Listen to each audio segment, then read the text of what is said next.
Praise the lord.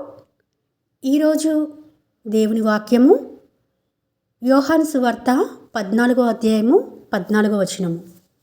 నా నామమున మీరు నన్నేమి అడిగినను నేను చేతును. ఎవరి నామమున అడగాలటండి? తండ్రి నామమున. ఈ వచనం చాలాసార్లు కనిపిస్తుందండి మనకు యోహాను సువార్త 16వ అధ్యాయంలో కూడా.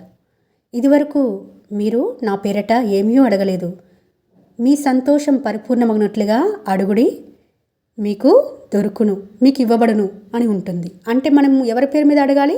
తండ్రి పేరు మీద అడగాలి. మనం అనేకులము ప్రార్థన చేస్తామండి, కానీ లాస్ట్లో ఒకటి అంటాము, ప్రభువైన యేసుక్రీస్తు వారి నామమున ప్రార్థించున్నాము తండ్రి అని అడుగుతాం. అంటే యేసు నామమున ప్రార్థించేదానికి అంత శక్తి ఉంటుంది. ప్రతి మోకాలు ఆయన నామమున వంగవలసిందే, ప్రతి నాలుక ఆయన నామమును ఒప్పుకోవలసిందే. తండ్రి వేరు, కుమారుడు వేరు కాదండి. త్రియేక దేవుడు మన దేవుడు, తండ్రి, కుమారు, పరిశుద్ధాత్మ దేవుడు. ఆయన నామమున మనము ఏది అడిగితే అది ఇస్తాడు కదా అని ఏది పడితే అది అడగడానికి లేదండి. ఆయన చిత్తానుసారంగా అడిగిన వారు మాత్రమే పొందుకుంటారు. యోహాను రాసిన మొదటి పత్రిక 5వ అధ్యాయం 14వ వచనం ప్రకారం ఆయన చిత్తాన్ని ఎరిగి మనం అడిగినప్పుడు దాన్ని సంపూర్ణంగా మనం పొందుకునేవారుగా ఉంటాము. ఆలస్యమైనా కానీ దాన్ని పొందుకునేవారుగా ఉంటామని ఈ రోజున ఈ వాక్యం ద్వారా దేవుడు స్పష్టంగా మనతో మాట్లాడుతున్నాడు. మరి ఎలా అడగాలి?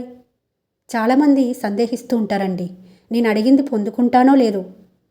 యాకోబు రాసిన పత్రిక 1వ అధ్యాయం 6వ వచనం ప్రకారము సందేహింపకుండా అడగాలట, అప్పుడు మాత్రమే పొందుకుంటామట. ఆయన నామమును అడిగితే సరిపోదండి, అని చిత్తంలో ఉన్నది అడగాలి, సందేహింపకుండా అడగాలి, అడిగిన వాటిని పొంది ఉన్నామని నమ్మి అడగాలి. అప్పుడు మాత్రమే మన జీవితాలలో దేవుడు చేయవలసింది చేయడానికి సిద్ధంగా ఉంటాడు.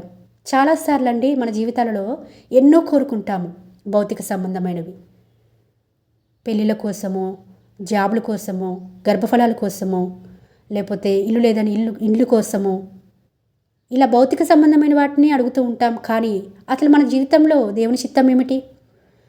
ఈరోజు కూడా మన సజీవుల్లో ఉన్నాము, సజీవ లెక్కల్లో ఉన్నాము. మనకంటే శ్రేష్ఠులు, గనులు, గొప్పవారు, జ్ఞానులు, అధిక శక్తి సంపన్నులు, ఎంతో గొప్ప గొప్పవారు చనిపోయారు ఈరోజు చూడకుండా. కానీ ఈరోజు చూడగలిగేటట్లుగా దేవుడు మన ఆయుష్ను పొడిగించాడంటే నా జీవితం పట్ల దేవునికున్న చిత్తం ఏమిటి, ప్రణాళిక ఏమిటి, ఉద్దేశం ఏమిటని ఎంతమంది తెలుసుకోగలుగుతున్నారండి? అలా తెలుసుకోలేకపోతుంటున్నాం కాబట్టే ఇష్టం వచ్చింది అడుగుతూ ఉన్నాము. ఆయన రాజ్య సువార్త కొరకు దేవా నన్ను రక్షించుకున్నారు, నన్ను ఈరోజు వరకు సజీవుల లెక్కల్లో భద్రపరుస్తూ వచ్చినారు, నేను ఏ విధంగా జీవిస్తే నీకు సంతోషం కలుగుతుందో ఆ విధంగా జీవించినట్లుగా నాకు సహాయం చేయండి ప్రభువా అని ఎవరండి దేవునికి సమర్పించుకుంటున్నారు ఈ రోజుల్లో? నన్ను అడగండి, నేను ఇస్తాను, కానీ నా నామమును అడగండి, సందేహింపకుండా అడగండి, మీకు ఇస్తానని ప్రభు చెప్తుంటుండగా ఈ వాక్యం ద్వారా మనమందరము బలపరచబడి ఆయన యొద్దకు వెళ్ళి అని చిత్తానుసారంగా నడుచుకున్నట్టుకు దేవుడు మనకు సహాయం దయచేయునుగాక. ఆమేన్.